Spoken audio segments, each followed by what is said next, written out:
Seperti rusa yang merindukan sungai yang berair, demikianlah jiwaku merindukan Engkau, ya Allah. Bersama Hobasma Channel HKBP Suprapto, teduh di dalam Tuhan. Dengarlah firman Tuhan. Kasih karunia dan damai sejahtera dari Allah Bapa kita dan dari anaknya Tuhan Yesus Kristus menyertai saudara-saudari. Amin. Shalom, selamat pagi. Horasma dihamu saluhukna. Bapak, Ibu, saudara-saudara terkasih di dalam nama Tuhan kita Yesus Kristus, firman Tuhan nas renungan untuk kita pada hari ini, yaitu tertulis di dalam surat Rasul Paulus yang pertama kepada jemaat di Korintus, pasal 15 ayat 43, begini bunyinya. Ditaburkan dalam kehinaan, dibangkitkan dalam kemuliaan. Ditaburkan dalam kelemahan, dibangkitkan dalam kekuatan. Demikian firman Tuhan.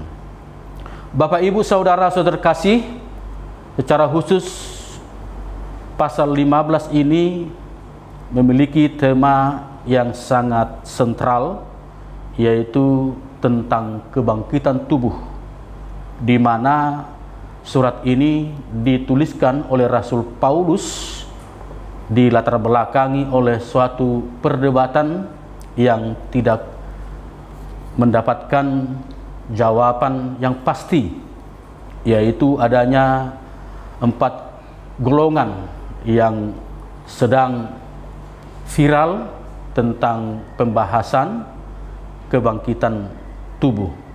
Ada beberapa golongan yang sangat menekankan ketidakadaannya kebangkitan tubuh, tetapi jelas-jelas golongan Kristus sangat menekankan bahwa kebangkitan tubuh itu benar-benar adanya, yaitu yang sering kita kenal dengan kehidupan yang kekal.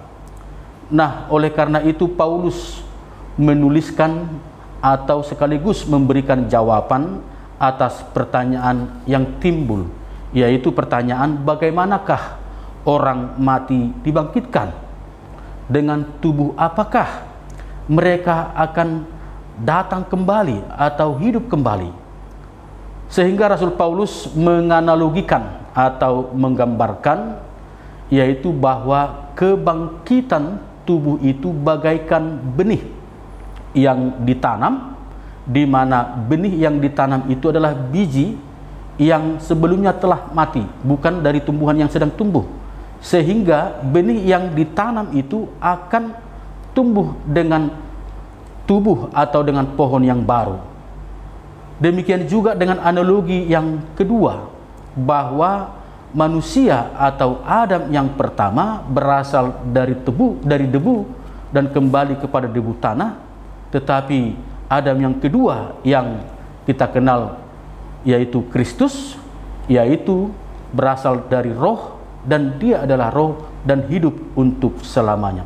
Inilah yang diutarakan oleh Rasul Paulus untuk menggambarkan kebangkitan tubuh itu. Dan di dalam surat Rasul Paulus ini juga kita akan menerima pemahaman bahwa kehidupan kita ini bukan selesai atau bukan berakhir dalam kematian, tetapi akan ada kebangkitan tubuh atau hidup yang kekal. Namun Bapak Ibu, hal seperti ini sulit untuk diterima oleh semua golongan yang sedang berdebat di Korintus, karena memang ada pemahaman yang sangat hakiki atau pemahaman yang sangat mentradisi bahwa setiap orang yang telah mati akan memasuki dunia orang mati yang disebut dalam perjanjian lama Sheol, dalam perjanjian baru Hades. Oleh karena itu, siapa saja yang telah memasuki dunia orang mati ini dengan cara apapun tidak akan bisa keluar atau tidak akan bisa bangkit, apalagi tidak akan bisa hidup kembali. Namun Rasul Paulus dalam pengalaman dan pengamalan imannya mengatakan bahwa Kristus adalah anak sulung atau buah sulung dari kebangkitan itu. Seperti itulah juga kita orang-orang percaya akan bangkitkan kembali dengan tubuh yang baru. Sebagaimana dikatakan dalam ayat ini, ditaburkan dalam keinahan, tetapi dibangkitkan dalam kemuliaan. Ditaburkan dalam kelemahan, tetapi dibangkitkan dalam kekuatan. Ditaburkan dalam kebinasaan, tetapi dibangkitkan di dalam ketidakbinasaan. Bapak, Ibu, saudara-saudara terkasih, di akhir daripada perikop ini, satu hal yang perlu kita lakukan atau perbuat di dalam kehidupan kita adalah jangan goyah dalam setiap perbuatan baik, karena setiap perbuatan baik di hadapan Tuhan tidak pernah sia-sia. Tuhan akan memperhitungkannya.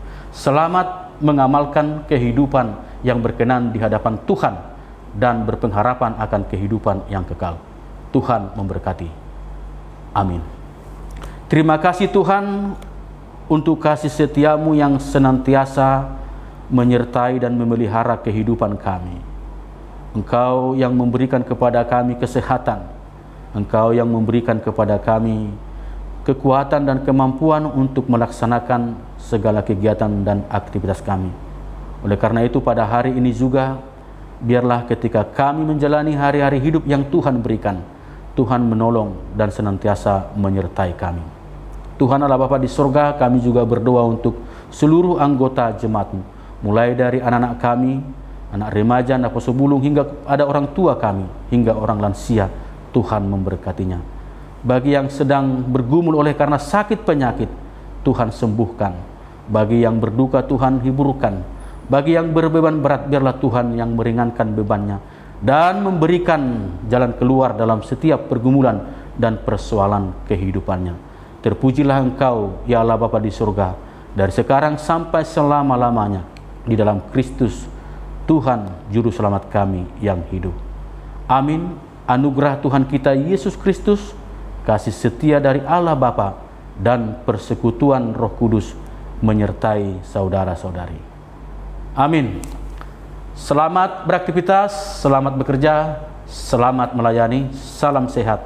Horas.